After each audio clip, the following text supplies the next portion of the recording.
Welcome to Press Start, The show about gaming!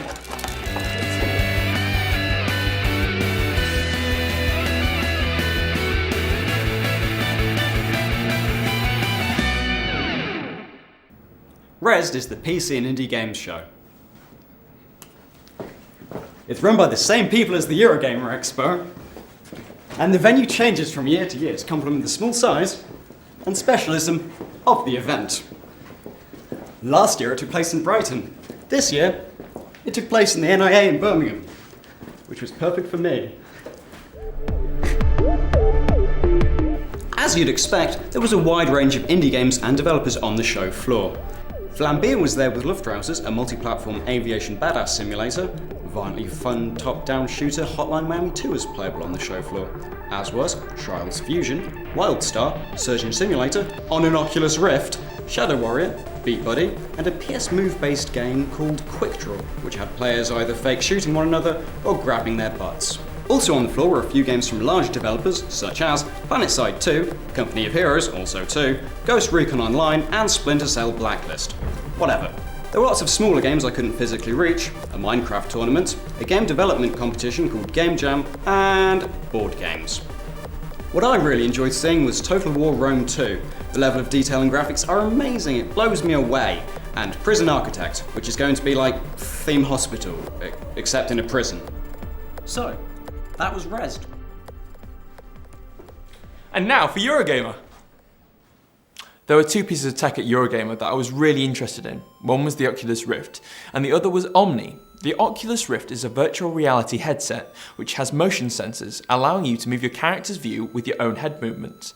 The Omni is an omnidirectional treadmill, allowing you to move your character with your movements. The problem with the Omni is the waist bar, as you kind of have to run against it. It seems pretty uncomfortable, especially after a long session of playing. Also, to aim you have to use the Oculus Rift, which seems quite annoying if you want to look in a different direction while shooting. Something that may improve gameplay would be a possibility to have a motion control for melee weapons.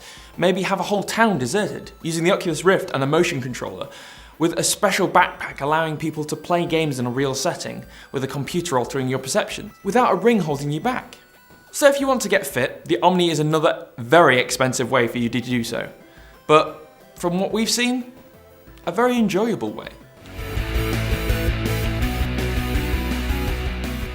The Oculus Rift also appeared at GameCity 8 in Nottingham. The queue was pretty manic, so I was doomed to be a spectator, but I chatted to lots of the players who'd had a go, and all I can really confirm is that it only makes you feel really sick some of the time. I think the Rift is a fantastic idea, but it definitely has limitations. With regards to the obvious stomach churning quotient, FPS games on the Rift tend to be a lot worse. Games such as Hawken, where you merely move your head to examine the game in the cockpit, are less Chunderbirds I'll go, and a little bit more relaxing on the stomach. The frantic games, however, are just crazy. The Rift is something you really need to get accustomed to. Universal access for new gamers is also a problem because you obviously can't look down at the joypad, so noobs will struggle to play if you don't know the button sequences. I think it's a great concept for immersion, and I think it will only get better, but for now I think true immersion is in the games themselves, not the settings or the products. I mean, you're just as likely to shit yourself playing Dead Space from your monitor with headphones on than you are wearing a chunky headgear with a bad stomach. There's plenty of other awesome stuff to see at GameCity 8, besides just the Rift. We were lucky enough to get an interview with the mind behind Genesis of Kron, a real-life role-playing thriller which is essentially LARPing for spies. From within one of GameCity's facilities, a dude in FBI-esque black suit and shades, sporting a slicked-back 40s do, recruits players and gives them an agent ID card and a mission brief. Mission briefs can be anything from rendezvous with a contact in a Wetherspoons pub to delivering a package to the underground HQ without being intercepted by other agents. That's right, there are antagonists. An organisation known as the Ministry of Provenance are attempting to tamper with history and must be exposed. These baddies are also all over Nottingham city centre, so as you're darting about trying to complete missions, these dudes are following you with headsets and cameras. They're always onto you. We literally got tailed by a guy for 10 minutes after we left the HQ for our interview. Another great game we managed to have a crack at, as well as seize an interview with, was Dixidia Soft's The Steampunk League, an awesomely shaded action platformer that draws influences from Soul Reaver and Crash Bandicoot, so we can expect puzzles and boss battles galore.